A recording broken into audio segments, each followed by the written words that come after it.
Et tout le monde a été surpris et déçu par l'attitude de l'État du Sénégal, qui, après avoir nommé un juge, propose sa récusation en pleine audience.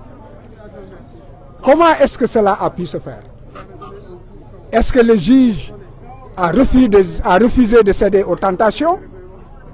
Est-ce que c'est parce que le juge n'a pas eu à donner des signes qu'il aurait peur de menaces?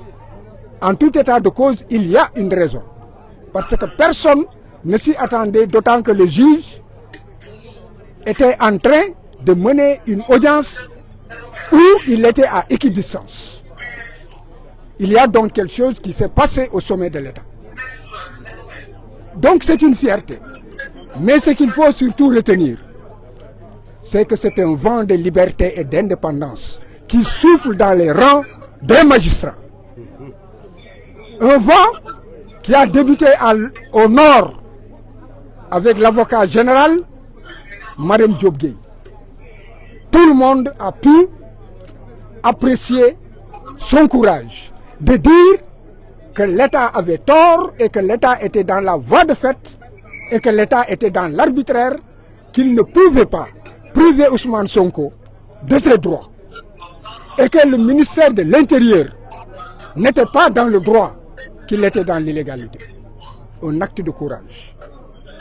Et maintenant, après le nord, c'est au sud, le juge de Ziguinchor. Donc le juge de Ziguinchor lui donne raison, en réalité, que tout cela relève de voie de fait et d'une forme d'exercice de la violence sur non seulement le citoyen Ousmane Sonko, mais aussi sur la population. Parce que c'est la somme des citoyens qui fait un peuple. Et Ousmane Sonko, aujourd'hui, dirige des millions de Sénégalais.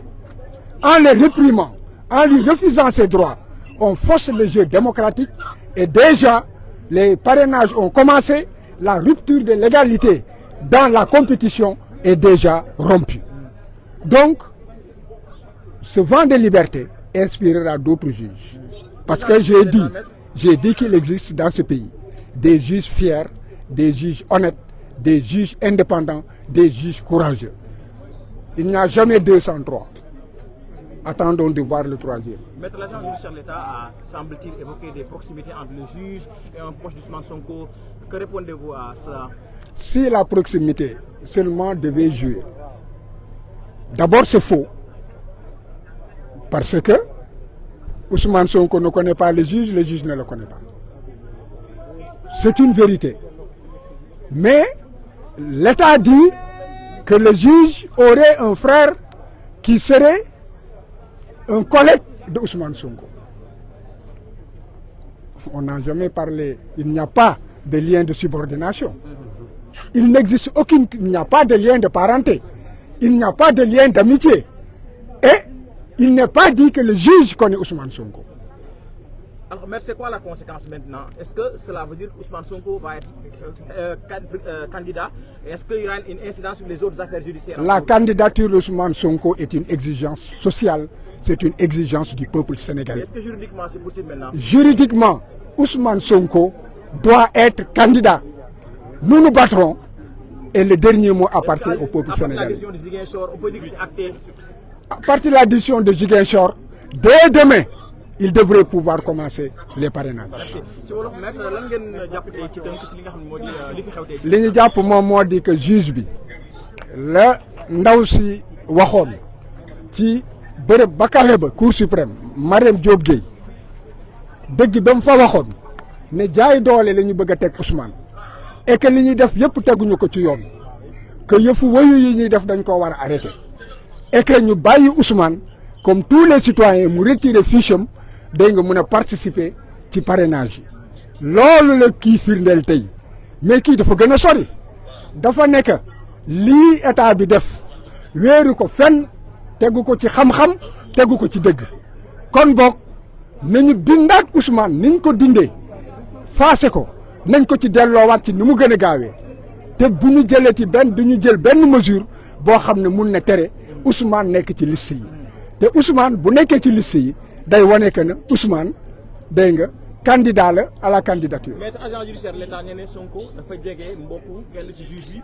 moo tax mu recusé ko. tontu naa la nee naa la ko yoon jege mooy lan waxul ne que Ousmane xam na juge bi waxul ne que Ousmane lekk naag juge bi waxul ne que aussi nan la tuddati Ousmane Sonko ak juge bi am na firnde ne que nan la tuddati jokkoo nañu comme yooyu ko fenn dañoo jafur nguur goo xam ne dafa nekk ci jeexantalam tey jii jafur nañu xamatuñu fu ñu jëm wóolootuñu kenn képp koo xam ne que xam nañ ne que kii bu ñu xëy na bu ñu jéemee jar doxul ñu xoqatal doxul bu boobaa duñ la wóolu ñàkk loolu moo tax fi mu ne xamatuñu ñoom fu ñuy jublu wante nañu xam ne que junni magistrat ngi ci dëkk bi ñoo xam ne am nañu fit bi am nañu sañ-sañ bi am nañu xam-xam bi te bu yàlla dogalee mu dox seen loxo